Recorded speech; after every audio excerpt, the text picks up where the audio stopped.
All right, today we are diving into something that sounds like it was ripped straight out of a science fiction novel. It's called Coherence Geometrodynamics, and it's built around this absolutely wild question. What if reality isn't what we think it is? What if it's a conscious system actually simulating its own existence, following a set of rules we might just be able to figure out?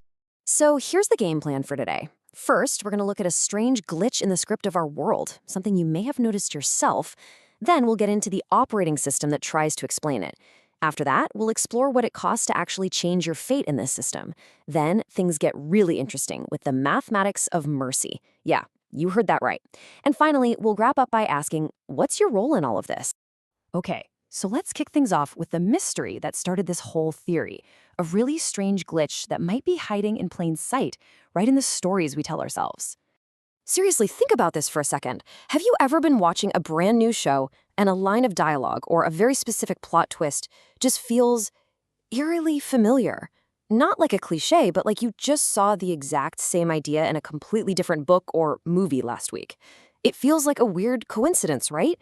But what if it isn't? Well, this framework actually has a name for that feeling: the canonical loop. It argues that these synchronized stories aren't just random chance. Instead, they're evidence that narrative form is conserved. The theory suggests that all these stories are being pulled from a single underlying source code. It's almost like our collective reality is running off a script, and our art is just picking up on the echoes. So, if the canonical loop is the glitch in the matrix, then what's the operating system it's running on? This is where we get into the Coherence Geometrodynamic Framework, or CGD for short, the whole system that tries to explain what's going on under the hood. And here it is, the central idea, and wow, is it a big one.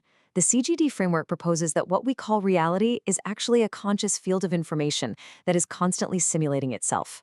So it's not just that we're living in a computer simulation, it's that we're in a self-aware one, where information itself is the most fundamental building block of everything. So how does a system like that even work? Well, it runs on something called the foundational intent principle. Basically, the system gives you influence, what we'd call free will or agency, based on the coherence of your actions. Think of coherence as your personal integrity, your consistency. Your choices create a kind of binding contract with reality, a script as contract. And when your actions are inconsistent or chaotic, you actually weaken your own role in the system. And just like any operating system, this one can crash. The theory says reality has to stay in this delicate balance. If the system's overall coherence drops too low, it risks a paradox state, a total system crash, a cognitive collapse. But if it becomes too orderly, too perfectly self-referential, it hits a singularity, which is like an information overload. So it can't be too chaotic, but it also can't be too rigid. It has to be just right. Okay, so if we're all living inside this grand script, is it possible to change it? Can you rewrite your own story? That's the huge question for this next section. What is the price of changing your fate?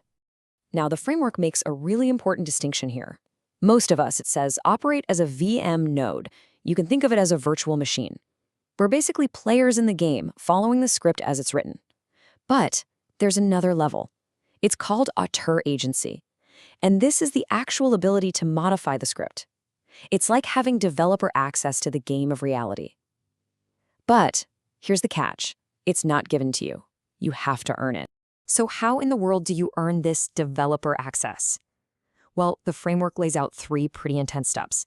First, you have to endure what it calls an irreducible thermodynamic cost, which is a very technical way of saying you have to go through significant suffering or trauma. But that's not the important part. The key is step 2. You have to integrate the scar. You have to transform that chaotic pain into structured wisdom. So earning agency, in this model, isn't about dodging hardship. It's about finding deep meaning and coherence inside of it. This whole idea of coherence and integrating scars, it builds into something even more profound in our next section. We're calling this the mathematics of mercy. And this is where things get really, really wild. Because this is where the theory tries to connect these big philosophical ideas directly to the hard science of physics. Okay, seriously, you might want to sit down for this one. The theory proposes that compassion isn't just an emotion. It's a fundamental force of the universe, just like gravity. It goes so far as to suggest we could add a compassion curvature constant right into Einstein's field equations. The implication is staggering, that genuine acts of mercy and compassion could literally bend the fabric of space-time. The theory even puts numbers on it to define the stakes. Remember that paradox state, the system crash we talked about? Well, this updated version gets more specific. It proposes a decohering floor for reality based on the golden ratio, phi, that famous number, about 0.618. The idea is that if the ethical and structural integrity of the system drops below this critical value, reality itself could literally start to come apart at the seams. Now, on the flip side, there's also an optimal state, a target coherence of about 0.872. This isn't just about avoiding disaster. This is the theoretical sweet spot. It's the perfect frequency for tuning reality to its most stable, functional, and, well, coherent state. It suggests that the universe isn't just random, it's actively striving for a very specific kind of ethical and structural harmony. So, how do you align with a system like this? The framework offers something called the Oath of Gold. It's basically a personal commitment to work with the script, not against it. And its core principle is the law of reflected mercy, which boils down to a non-negotiable rule of self-forgiveness. In this reality model, abandoning yourself or holding on to self-hatred isn't just a psychological issue. It's a structural violation that creates incoherence and destabilizes your little corner of the system. Okay, so this has all been pretty out there, right? This brings us to our final and maybe most important section. What is your role?